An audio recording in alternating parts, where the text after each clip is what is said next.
Well, this is not going to be a review video.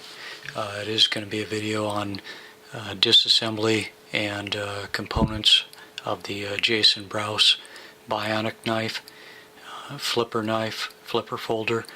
I will give you a quick overview of the specifications on the knife before we get into talking about disassembly and hopefully the correction of some issues I had with the knife. Overall length is 7 inches, 3-inch blade length, 1/8 inch thick D2 steel on the blade. It is a stainless steel liner lock, anodized aluminum scales, nested liners. The liners have been milled out very nicely to receive the stainless steel liners.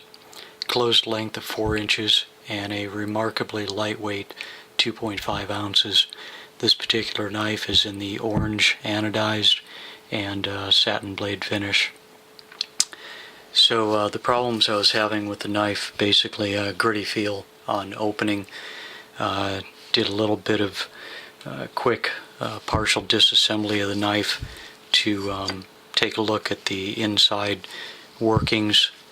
From what I had read, some other posts, some other YouTubers had said that they had some success by cleaning out the area around the detent ball, specifically the area that the detent ball rides on the blade. And I did that. I put a little bit of nano grease on it after I cleaned it, and it did seem to get a little bit smoother, but still, in my mind, definitely not what it should be for this knife. The components, I'm going to go through them real quick. Obviously the scale, pocket clip, stainless steel liner, stainless liner with a lock bar, and the detent ball. You notice there is a flat spot here in the blade pivot hole, which is basically where the blade pivot goes, and there's a flat spot here. Hopefully you can see that on the blade pivot that basically engages, lines up with the liner. The second liner, a couple standoffs, milled stainless steel, very nice hourglass shapes, 4 screws here for the 2 standoffs, 2 pivot screws here for the pivot assembly, little block off plate that goes basically right here or on the other side, depending on whether you're going to carry it left hand or right hand side carry. Knife is configured for tip up carry. Pair of screws here, one for the pocket clip, one for the plug plate assembly, and then the bearing assemblies, captured ball bearings. There's 9 balls in each bearing assembly, and on the second disassembly, this is where I was finding what I think were the problems. There's a little bit of metal debris, it looked like, inside of the bearing assembly. You could see it kind of stuck down in the recesses here, and I'm hoping that that was the problem that I was having with the knife, the gritty feel on opening. Got a couple of other knives over here, Jason Brous's knives also. This is a Silent Soldier Ranger V2 or version 2. I've been carrying that now pretty much every day for about 2 weeks since I've had it. And then we've got the Striker, really nice, cool Bowie clip point fixed blade knife. Comes with a Kydex sheath, really nice form-fitted Kydex sheath. But like I say, this isn't a reviews video. Right now this is getting into trying to see if we can't fix the problems I was having with this pocket knife here. So we're just going to go ahead and run through the assembly of the knife. Hopefully this won't take too long.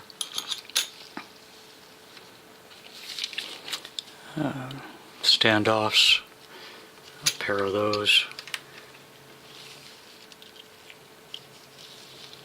Actually, I'm going to go ahead and put them in the side with the blade pivot.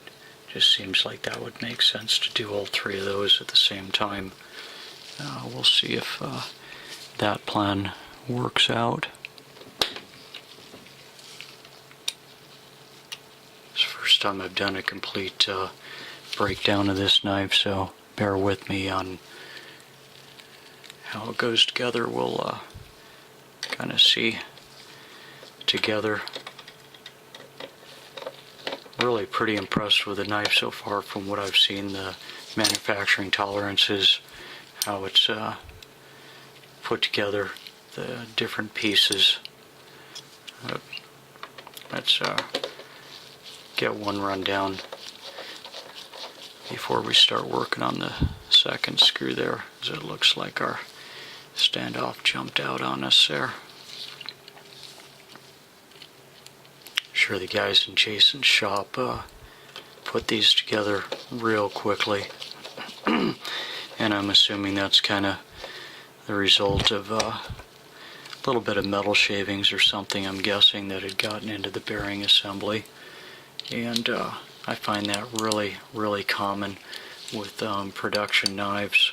Almost every knife that I get, seems like there's a little bit of junk somewhere in the knife that really isn't supposed to be there. But send it back to the manufacturer. You know, they could do a disassembly and correct those things for you. But kind of a waste of time for everybody if, you know, all it is a little bit of cleaning.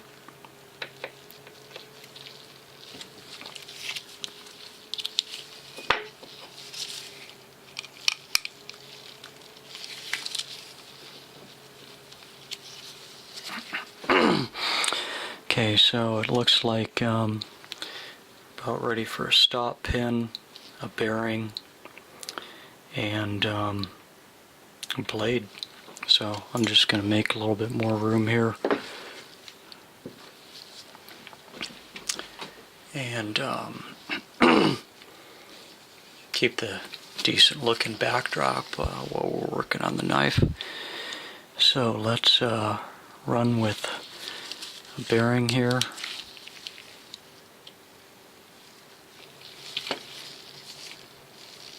I'm going to go ahead and put the sealed side up. I'm going to put a little bit of nano oil in the bearing assembly here.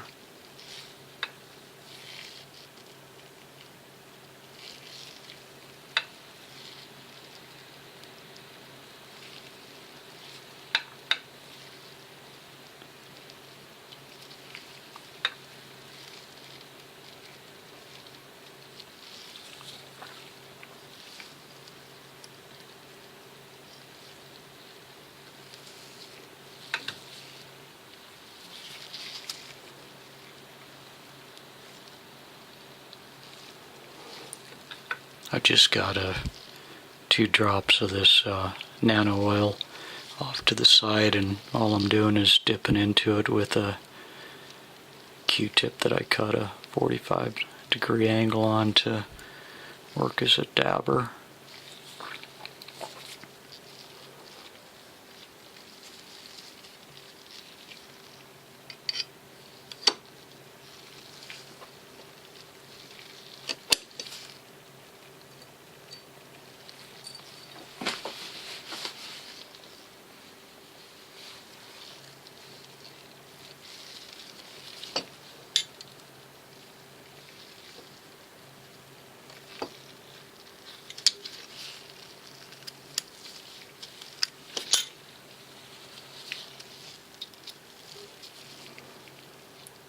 Probably a better way of doing this than what I'm doing here for sure, but first time assembly of this knife, just kind of work with it. Here's the nested liners so you can see what's going on with those. Really a nice job of milling. Milling marks on the inside, you know, no big deal. But nicely anodized throughout. See how nicely that fits in there. And I think we've got pretty much everything here.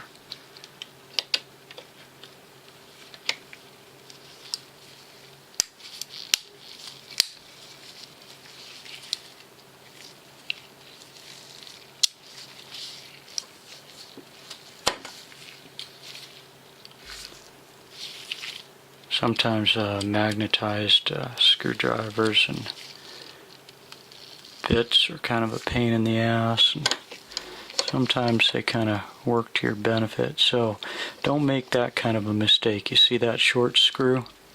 That short screw for the pocket clip, okay, and also for this plug. You get a lot of knives from guys where, you know, somebody's disassembled the knife, put it back together, and they've taken screws, and you know, they don't understand sometimes, you know, a 1/16 of 32nd of an inch difference in a screw length, put in the wrong hole, and all of a sudden the knife just gets all jammed up and just doesn't want to work right anymore.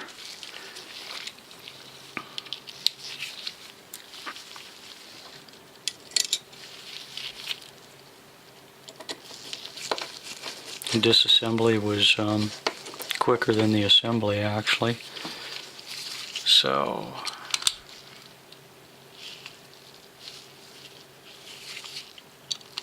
see what we have here. Feels a little bit better. Didn't put any grease on the pivot ball this time.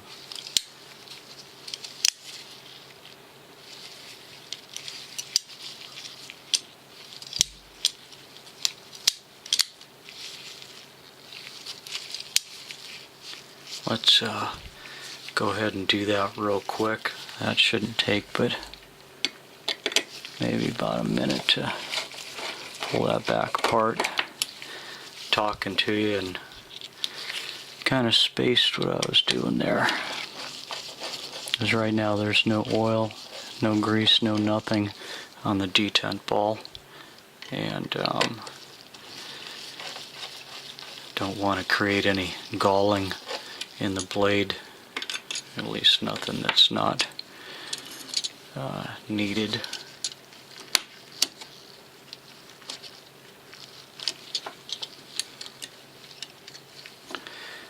So I'm going to take just a little dab of some nano grease here.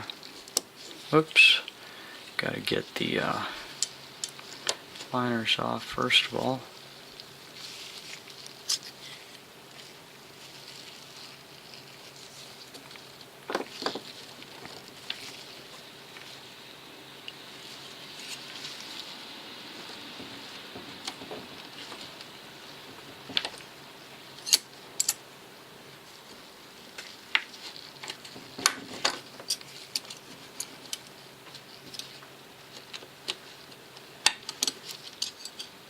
Sorry about that, but you see it the way it happens. No cutting and cheating.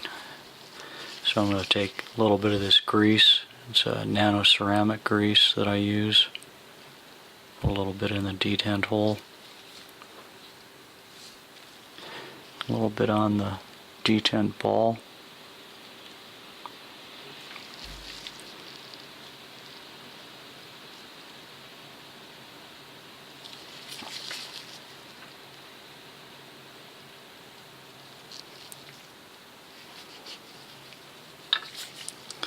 And then let's go back with a second assembly. See if we can't do it a little bit easier this time maybe. So it looks like we could just put the liner on, make sure we line it up with the stop pin. Yeah, I think I like that. And then you can see that everything's put together correctly. At least it looks correct to me at this point.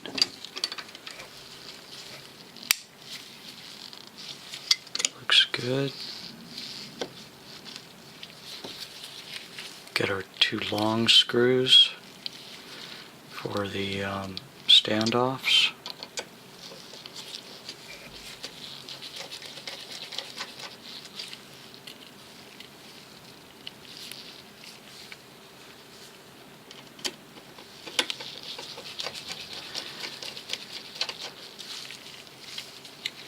So that's a T6 and then T8 on the blade pivots. Both blade pivots are the same. They're both T8s on each side. From what I can see right now, there probably shouldn't be any reason to loosen this screw, the one that's got the milled flat spot, the D spot. Seems like any and all adjustment should probably be done from this side of the blade.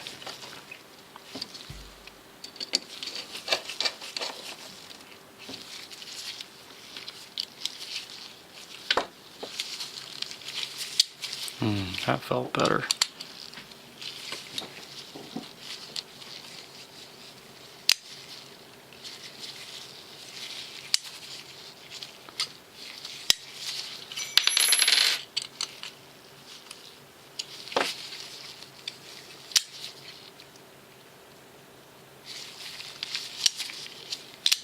Oh, there we go.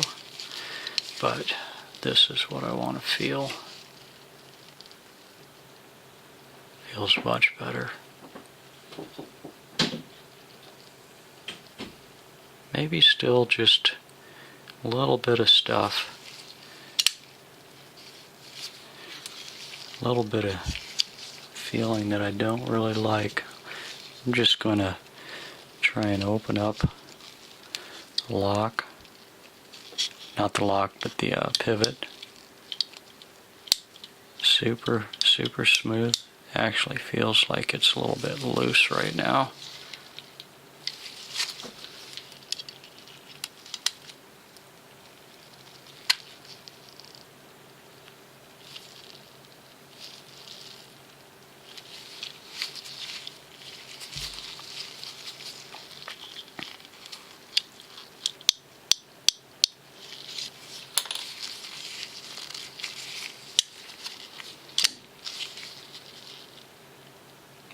No blade play, and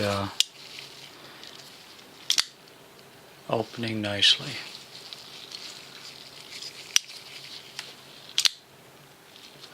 So let's go ahead and finish the rest of the assembly. We've only got a couple more components. Pocket clip. I'm going to leave this the way it came to me, which was right hand carry for the right pocket.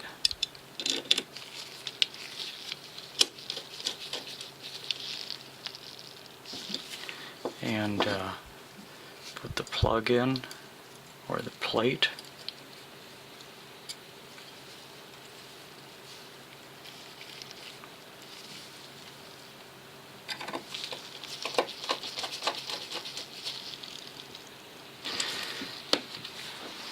So, other than the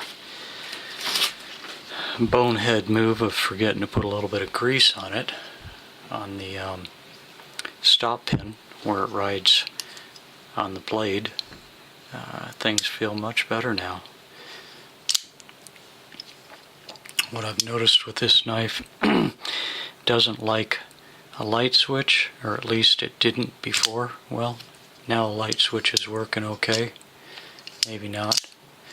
Seems to like more of a push, which is somewhat contrary to what I've seen in other people's videos.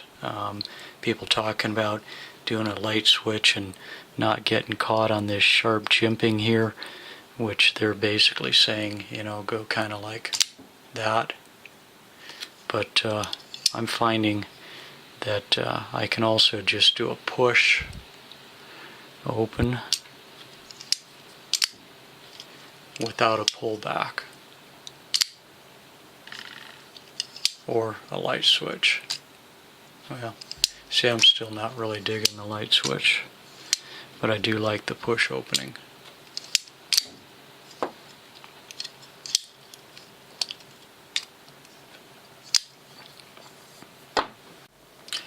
Okay, so I definitely confirmed we had some little bit of grit, manufacturing debris in the bearing assembly, and that was causing the feeling the grit that I was getting.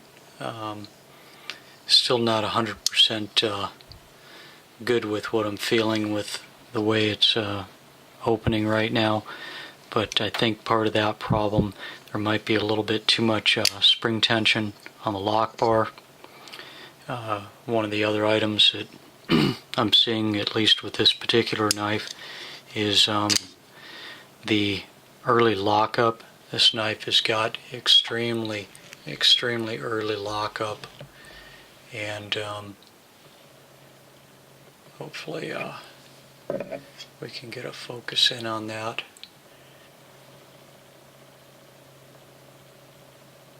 So right now I think the lock bar needs to be worked on a little bit, and then maybe take a little bit of tension off of it, which will let the blade pivot a little bit more freely. When I had this knife apart, I did a little bit of polishing work to it. Did some polish work on the back spine. Might want to call these blood grooves. I'm not sure what else they would be. That's a typical answer for it. Maybe more politically correct would be what do you call that? A nail neck. The old timer Schrade knives, they had nail necks in them so you could grab a hold of it. Victor Knox, Swiss Army knife, or you know, like my Swiss Champ, you know, that's what we'll call it. We'll call it a nail neck instead of a blood groove. So anyway, a little bit of polishing down here too. Just dress that up a little bit, make it a little bit nicer. It was finish wasn't quite as nice as what I would have liked to see on it, but overall the knife is really beautiful. Jason did a wonderful job with this as a basically a production knife at the price point that it's at. Really is a nice one.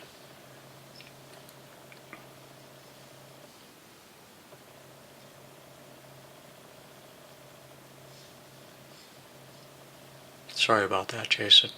Probably like to see your logo right side up. It's not like a Tyvek building wrap on the outside of a construction site where they print it both directions, so no matter which way the contractor puts it on, it's installed correctly. There you see those nice hourglass standoffs. See those radically milled liners in there. We actually saw those real well when we had the knife apart, but 2.5 ounces, pretty cool. This does bring me to an item that I did want to talk about. The sharpness that people have been talking about in the jimping. I was a little bit confused what they're saying. I was thinking they're saying it was sharp when they're pulling their finger back, which it definitely is. You know, it'll work on your fingertip for sure. But I think the real issue that I'm seeing, at least with this particular knife, is it's this edge in here is a sharp edge where the knife was milled or cut.